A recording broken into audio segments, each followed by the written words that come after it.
एक सन की राजा हर रोज सुबह अपनी रानी को खड़ी कर उसकी नथ में से 100 तीर निकलता और पूछता है कोई इस धरती पर मेरे जैसा शूरवीर मर्द। रानी बेचारी कहती कि नहीं महाराज, आप जैसा वीर पुरुष और कोई नहीं है।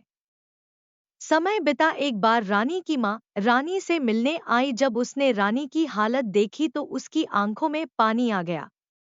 बोली, बेटी ये कैसी हालत बना रखी है, बिल्कुल सूखी लकड़ी के समान हो गई हो। तुम्हें कोई बीमारी है, कोई दुख दे रहा है, या फिर तुम्हें समय से रोटी नहीं मिल रही? आखिर बात क्या है? अब रानी कैसे अपनी माँ अपना को दुख बताती कि राजा हर रोज सुबह उसे खड़ी कर उसकी नथ में से 100 तीर निकालता है। हर तीर में उसका कलेजा बाहर आने को हो जाता है। अगर वह जरा सी भी हिली, यह राजा जरा सा भी चुका तो प्राण गए। पर जब माँ ने बार बार दबाव देखकर रानी से पूछा, तब रानी बोली, क्या बताऊं माँ, किसी चीज की कोई कमी नहीं है। अन्न का भंडार भरा हुआ है, पिटने को अच्छा पानी है, तो फिर बात क्या है? बेटी की माँ ने इस बार जब रानी का हाथ पकड़ अत्यंत रुदन स्वर में पूछा तो रानी टूट गई और अपनी वेदना प्रकट करते हुए कहा, माँ, तुम्हारे जमाई राजा मेरी नाक की नथ में से 100 तीर निकालते हैं, जिससे मेरा हृदय थरथर कांपता है। मेरी तरफ आता हुआ हर तीर मुझे अपनी जिंदगी का आखिरी तीर प्रतीत होता है। यही बात मुझे हर समय अंदर ही अंदर खाई जाती है कि आज तेरा आखिरी दिन है।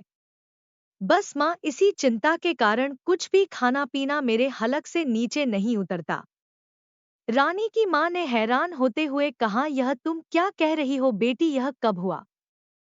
रानी बोली, माँ, ये मत पूछो कब हुआ, यह पूछो कब नहीं हुआ। राजा हर रोज सुबह मुझे खड़ी कर सबसे पहले मेरी नथ में से 100 तीर निकालते हैं, उसके बाद ही अपना दिन शुरू करते हैं। रानी की माँ बोली, कुछ बोलते भी है? रानी बोली, हाँ माँ, कहते हैं है इस धरती पर मेरे जैसा कोई और मर्द? रानी की माँ कुछ सोचते हुए बोली, बेटी चिंता मत कर, कल वो जब ऐसा पूछे तो कह देना कि दुनिया में मर्द बहुत है, घर पर नहीं तो बाहर बहुत है, घर से बाहर तो निकालो, शेर की सवा शेर भी बहुत है। इतने कहे कि रानी की माँ ने रानी से विदाई ली और अपने घर चली गई। अब रानी का इंतजार था तो बस अगली सुबह का राजा ने सोती हुई रानी को हाथ पकड़कर उठाया और कहा, रानी आ जाओ, समय हो गया। रानी ने सोचा, है भगवान, बस आज और बच जाऊं, फिर तो जो माँ कह कर गई थी वह बोल दूंगी। और उठकर बगीचे में जाकर आंख बंद करके अपनी नथ पकड़कर खड़ी हो गई। राजा ने रोज की तरह एक के बाद एक 100 तीर रानी के नथ में से निकाले। तीर निकाल राजा ने बोला, बोलो रानी, है मेरे जैसे दुनिया में कोई और शूरवीर मर्द? रानी हिम्मत जुटाकर बोली, महाराज, दुनिया में शूरवीर मर्द बहुत है, घर पर नहीं तो बाहर बहुत है, बाहर निकल के तो देखो, शेर के सवा शेर बहुत है। राजा हैरान होते हुए बोला, ठीक है रानी, अगर यही बात है तो कुछ खाने का सामान दो, मैं जा रहा हूँ बाहर शूरवीर मर्द देखने। मैं भी तो देखूं, है कोई मुझसे ज्यादा शूरवीर मर्द इस दुनिया में? थोड़ा बहुत खाना पीना के सामान ले राजा निकल पड़ा। चलते चलते एक कच्चे रास्ते पर हो लिया। थोड़ी दूर चला तो आगे देखा, एक आदमी रास्ते के किनारे पर लेटा ऊपर की तरफ एकटक देख रहा है। राजा को बड़ा कौतूहल हुआ, ऊपर की तरफ देखा तो उसे शिवाय सूर्य के तेज किरणों के अलावा कुछ दिखाई नहीं दिया। राजा गया जिज्ञासावश उसके पास और पूछा, क्यों भाई, ऊपर क्या देख रहे हो? काना आदमी ने कहा, इंद्र के अखाड़े में परियों का नाच हो रहा है, वो देख रहा हूँ। राजा ने एक बार फिर से ऊपर देखा पर उसे कुछ दिखाई ना दिया। तू उसका आश्चर्य बढ़ गया। काने आदमी ने ऊपर की तरफ ध्यान लगाए लगाए राजा से पूछा, तुम कौन हो भाई और कहाँ जा रहे हो? मैं मालवा का राजा उत्पल राज हूँ, मैं दुनिया में शूरवीर मर्द देखने जा रहा हूँ। काने को बड़ा कौतुक हुआ, बोला, थोड़ी देर मेरी प्रतीक्षा करो भाई। नाचते नाचते एक परी की पाजेब टूट गई, वह नीचे गिरने वाली है, बस उसको लेकर मैं भी तुम्हारे साथ शूरवीर मर्द देखने चलूंगा। कुछ देर बाद आकाश से छम की आवाज से एक पाजेब नीचे आ गिरी। काने ने उसे उठाया और जेब में रख लिया और बोला, अब चलो भाई मर्द देखने। मर्द कैसे होते हैं, मैं भी तो देखूं। राजा के आश्चर्य की कोई सीमा नहीं थी, उसका अहंकार तो यही नष्ट हो चुका था, उसकी हवाइयां उड़ चुकी थी। सोचा कि तू तो रानी की नथ से तीर निकाल अपने आप को सबसे बड़ा मर्द समझता था।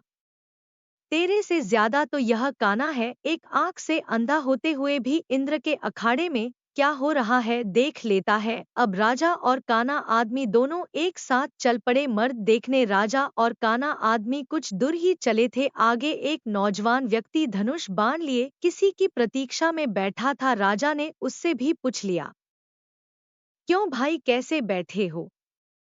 व्यक्ति बोला, अपने दोस्त का इंतजार कर रहा हूँ। राजा बोला, कहाँ है तुम्हारा दोस्त?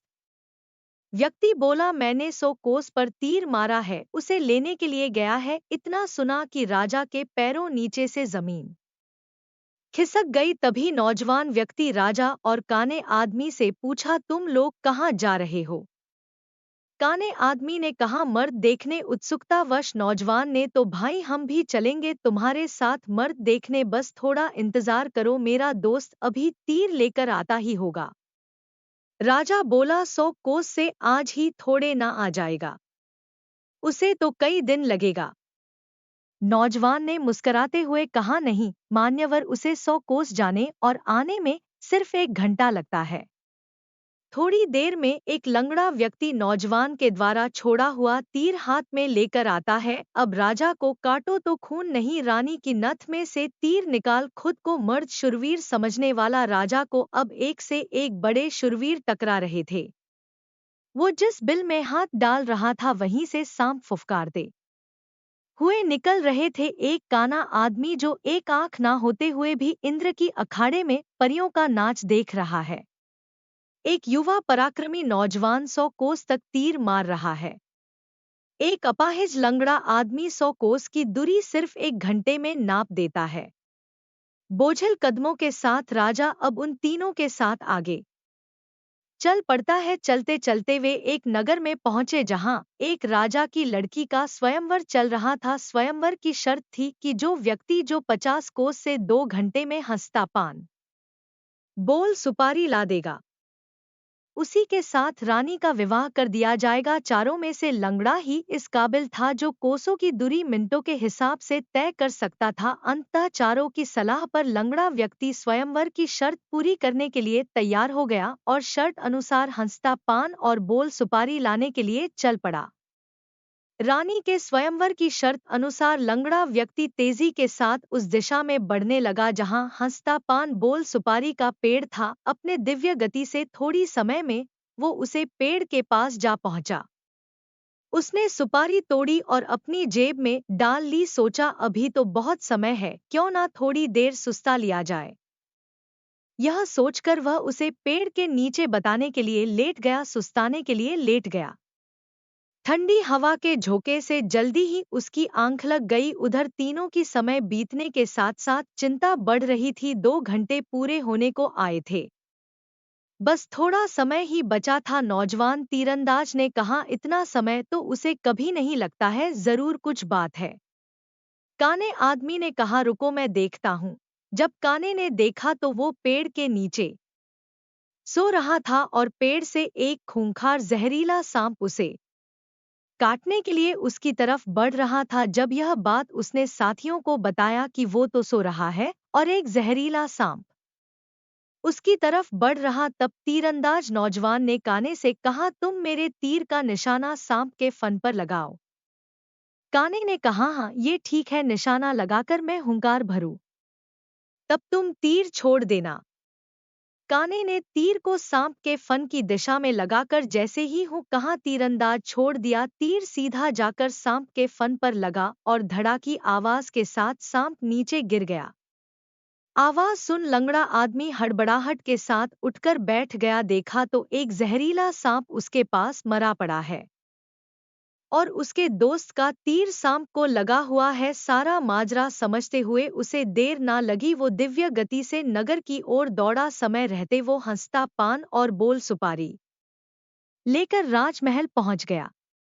अब समस्या यह थी कि राजकुमारी पर असली हक किसका है। राजा अगर घर से मर्द देखने नहीं चलता तो यह सारा किस्सा शुरू नहीं होता।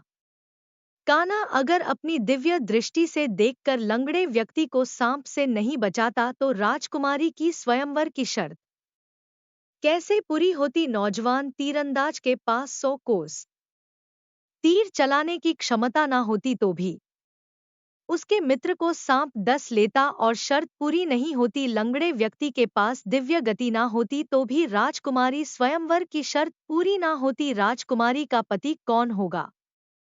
जब इसके ऊपर उनमें आपस में सलाह मशुवरा हुआ तो राजा को ही चुना गया, क्योंकि यह सारी कहानी ही उससे शुरू हुई थी। पर राजा ने अपनी सारी बीती बात बता कहा, मैं पहले से ही शादीशुदा हूँ, इसलिए मैं राजकुमारी से शादी करूं इसका सवाल ही पैदा नहीं होता। मैं तो तुम सबका शुक्रगुजार हूँ मेरा खोखला वहम तोड़ने के लिए।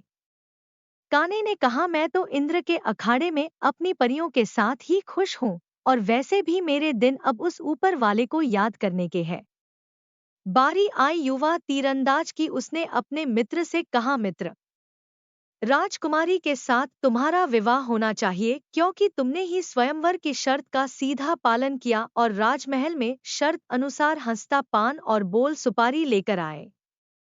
इसलिए शर्त की दृष्टिकोण से देखो तो राजकुमारी पर तुम्हारा ही हक बनता है। तीरंदाज की बात सबको सही लगी और सबने सहर्ष सहमति जताई। लंगड़े व्यक्ति के साथ राजकुमारी का विवाह हो जाता है। सभी बहुत खुश थे। राजा सभी को अपने राज्य आने का निमंत्रण दे खुशी खुशी उनसे विदा लेते हैं। अपने मन में वो अब कभी रानी के साथ दुर्व्यवहार न करने की शपथ लेते हैं। निष्कर्ष, वास्तविकता वीरता केवल बाहरी शक्तियों में नहीं, बल्कि आंतरिक विनम्रता, संयम और दूसरों की महत्ता को समझने में होती है।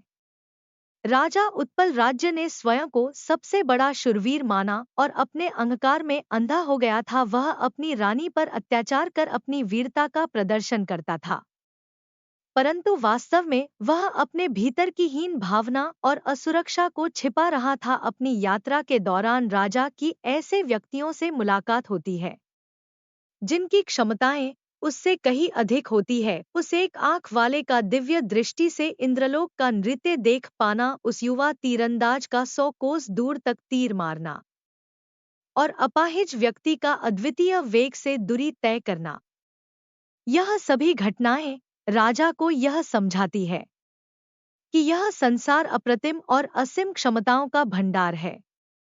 हर व्यक्ति में कुछ ना कुछ विशिष्टता होती है और किसी को भी स्वयं से निम्न समझना उसके प्रति अन्याय है। अंततः सच्ची महानता और शक्ति आत्मनिरीक्षण, अपने अहंकार को त्यागने और हर व्यक्ति को उसकी श्रेष्ठता के साथ स्वीकार करने में है। अहंकार नष्ट करने से व्यक्ति का हृदय प्रेम, आदर और करुणा से भर जाता है, जो कि आध्यात्मिक उन्नति का मार्ग है।